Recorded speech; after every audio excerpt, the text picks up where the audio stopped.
10 Great European Motorcycles for Experienced Riders. The choice of motorcycles on sale today is staggering.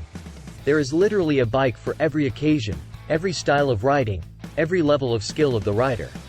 That last point is the key. We all like to think we can do justice to any bike you care to mention, be it a sports bike, an adventure bike, or a cruiser, but the reality is that some bikes will always be above our skill level and should only be ridden by experienced riders. Of course, modern bikes are so easy to ride that yes, anyone can ride any bike, but a Ducatipanigale wasn't built to be ridden around in second and third gear at a quarter throttle. Here's our pick of motorcycles that should really be left to the professionals. Number 10. Ducatipanigale V4. Ducati sports bikes have never been for the faint of heart, whether it be a 1998, 916, or a 2017, 1299 Panigale. You might think that, 25 years on from the 916, Ducati would have made their superbikes easier to ride, but no. With the increase in power might have come more and more electronics to try and rein it all in, but that doesn't mean that the Panigale V4 is not still an unbelievably fast motorcycle with a depth of talent that you really need a track and the skill of a Marc Marquez to explore. The capability of the modern sports bike is beyond anything you've ever experienced, and it can be ridden slowly, but what would be the point? Like owning a racehorse and using it to pull a plow. Number 9. KTM 1290 Super Duke. There was a time when naked versions of fared sports bikes were detuned to make them more practical to ride in real-world conditions. Well, it seems someone forgot to tell KTM. Okay, so the 1290 Super Duke was always a naked sports bike on its own right and not derived from a fared sports bike. But that doesn't alter the fact that it is still a huge chunk of insanity that KTM hasn't even bothered to wrap up in an air of respectability. Even KTM calls it the beast. It wasn't all that long ago that superbikes would have been happy to boast about 180 horsepower. Not to mention chassis dynamics that would have had you running rings around absolutely anything else out there. If you don't know how to wheelie, then this is the bike to teach you. Number 8. BMW S1000 RR. Outwardly staid and boring, BMW took the sports bike world by storm in 2009 when it revealed the S1000 RR superbike, and the rivals were even more worried when the bike turned out to be better than all of their own efforts. The naked S1000R arrived later, and even if the engine was detuned, then the performance seemed to be barely diluted. This is a bike that is very happy to potter around slowly with no hint of objection from the drivetrain. And it is remarkably easy to ride like that, but turn up the volume, and you'll need to have your A-game along for the ride. Number 7. Triumph Speed Triple 1200 rupees. In comparison to the hooligans at KTM, Triumph has such a friendly reputation about it, full of typical quiet English reserve. However, under that reserve is a core of steel and uncompromising devotion to excellence in speed. The Speed Triple has always been a deceptive model.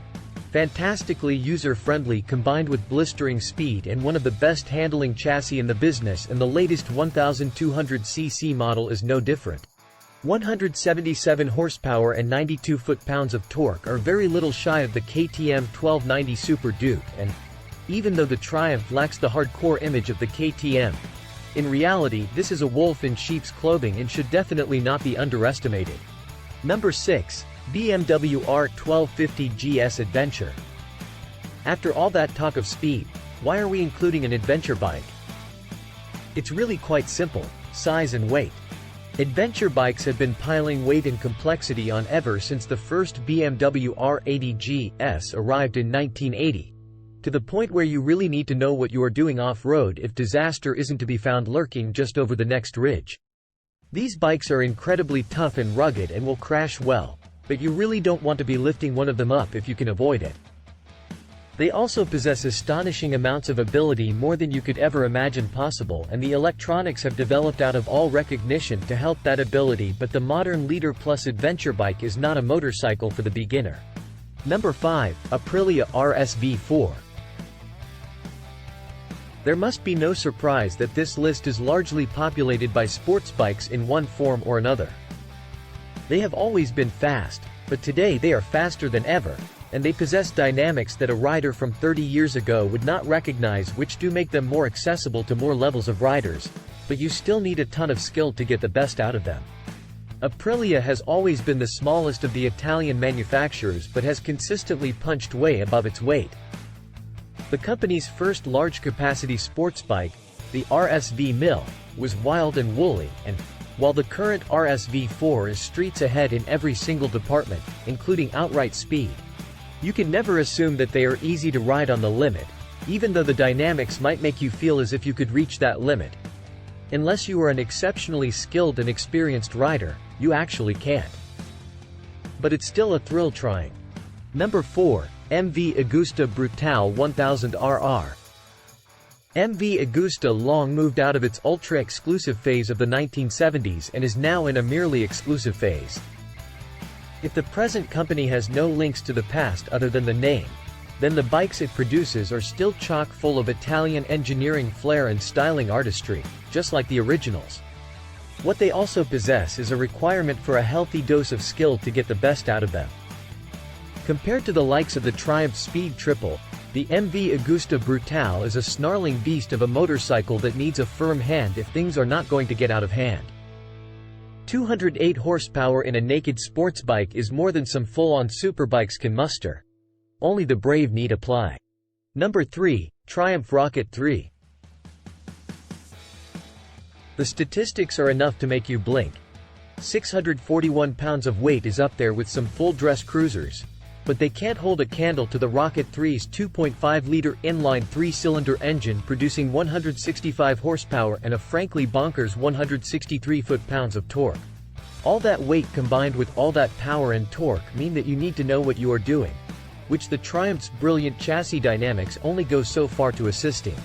It is remarkably nimble on its wheels, but you have to be prepared to put in a lot more effort to hustle it through the corners than you have ever been used to, so don't think you are jumping off your 125cc beginner's bike onto this and doing anything but learning how to ride all over again. Number 2. Norton V4 SV.